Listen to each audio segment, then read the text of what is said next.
بسم اللہ الرحمن الرحیم، السلام علیکم۔ تو ایران کے صدر ابراہیم رئیسی ان کے گزر جانے کے بعد، تو خیر یہ بہت ہی افسوسناک واقعہ تھا، تو ان کے گزر جانے کے بعد بہت بڑے انکشافات ہو رہے ہیں۔ تو یہ حادثہ تھا یا قتل، اس حوالے سے کچھ انکشافات سامنے آئے ہیں۔ اس کے علاوہ کون سے ممالک کی کون سی انٹیلیجنس ایجنسیز کا اس کے اندر ہاتھ تھا، یہ بھی انکشافات کیے گئے ہیں، یہ آپ کو اس ویڈیو کے اندر بتاؤں گا۔ تو پہلے بات کرتے ہیں عاصم نواز، جو کہ ایویشن ایکسپرٹ ہیں، ریٹائرڈ ہیں۔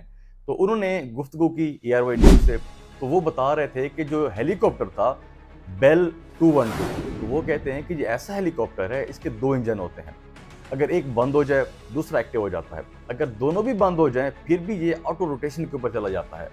مطلب یہ ایسا نہیں ہوتا کہ اتنی آسانی سے گر جائے، حادثہ ہو جائے۔ وہ کہتے ہیں کہ اگر یہ آٹو روٹیشن پہ جب چلا جاتا ہے تو اتنا وقت ہوتا ہے کہ وہ لینڈ کر سکتے ہیں، کیونکہ ہیلی کاپٹر کو اتنا جگہ نہیں چاہیے ہوتی، تھوڑی سی جگہ اگر مل جائے وہ لینڈ کر سکتے ہیں۔ اسی لیے وہ کہتے ہیں کہ میرا دل نہیں مانتا کہ یہ کوئی حادثہ تھا۔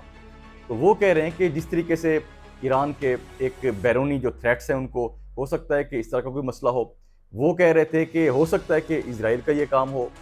مطلب اس طرح کی جو ایک تھیوریز ہیں، اس طرح کی جو ڈسکشن ہے وہ چل رہی ہے۔ تو وہ کہہ رہے ہیں کہ اس طریقے سے مجھے نہیں لگتا کہ یہ کوئی حادثہ ہوا ہے، کیونکہ ایک بیل 212 جو ہیلی کاپٹر ہے اتنا آسان نہیں کہ اس طریقے سے گر جائے۔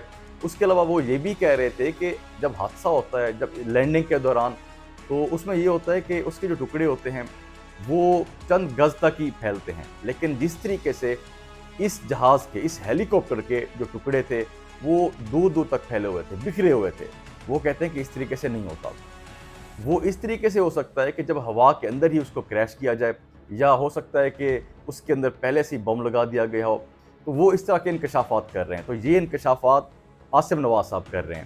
تو دیکھیں میرے خیال سے اس طرح کی جو باتیں چل رہی ہیں، کیونکہ تجزیہ کار بہت سے وہ بھی یہ باتیں کر رہے ہیں کہ جی اسرائیل جو ہے اس کا ہاتھ ہو سکتا ہے، کیونکہ ابھی کچھ دن پہلے کی بات ہے جب دیکھا گیا کہ اسرائیل اور ایران کا جو کنفلکٹ تھا، تو اس کے اندر جس طریقے سے ہوا، پہلے اسرائیل نے حملہ کیا تھا، پھر ایران نے جوابی حملہ کیا، اس کے بعد پھر اسرائیل نے حملہ کر دیا تھا، تو یہ سلسلہ چل رہا تھا۔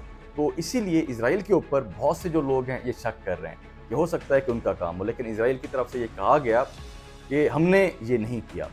انہوں نے واضح طور پہ کہا کہ ہماری طرف سے یہ مطلب اس طرح کا کوئی بھی اٹیک نہیں ہوا۔ تو لیکن باتیں چل رہی ہیں، تو کچھ تجزیہ کار یہ بھی کہہ رہے تھے کہ جو اسرائیل کی انٹیلیجنس ایجنسی ہے موساد، ہو سکتا ہے کہ ان کا کام ہو۔ تو وہ یہ بھی کہہ رہے تھے کہ موساد اور را یہ دونوں مل کے کام بھی کرتے ہیں۔ تو مطلب بہت سے اس طرح کی باتیں چل رہی ہیں، بہت سی جو افواہیں ہیں وہ جنم لے رہی ہیں، تو بہت سے انکشافات کیے جا رہے ہیں، تو کانسپیریسی تھیوریز جو ہوتی ہیں وہ اس طریقے سے جنم لیتی ہیں۔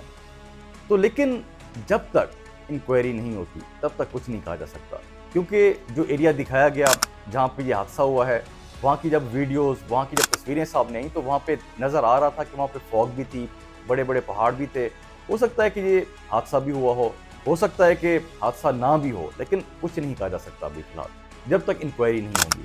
دیکھیے ایران کے جو سپریم لیڈر ہیں وہ موجود ہیں ابھی تک، وہ انکوائری بھی کروائیں گے، تو فی الحال تو یہ باتیں چلتی رہیں گی۔ تو میرے خیال سے کسی افواہ کے اوپر، تو کسی اس طرح کی بات کے اوپر فی الحال فوکس کرنے کی بجائے اس چیز کا انتظار کیا جائے کہ جب انکوائری مکمل ہو اس کے بعد ایران کے جو حکمران ہیں وہ کیا فیصلہ سناتے ہیں، ایکچولی یہ حادثہ کیسے ہوا تھا۔ تو اس چیز کا انتظار سب کو کرنا پڑے گا۔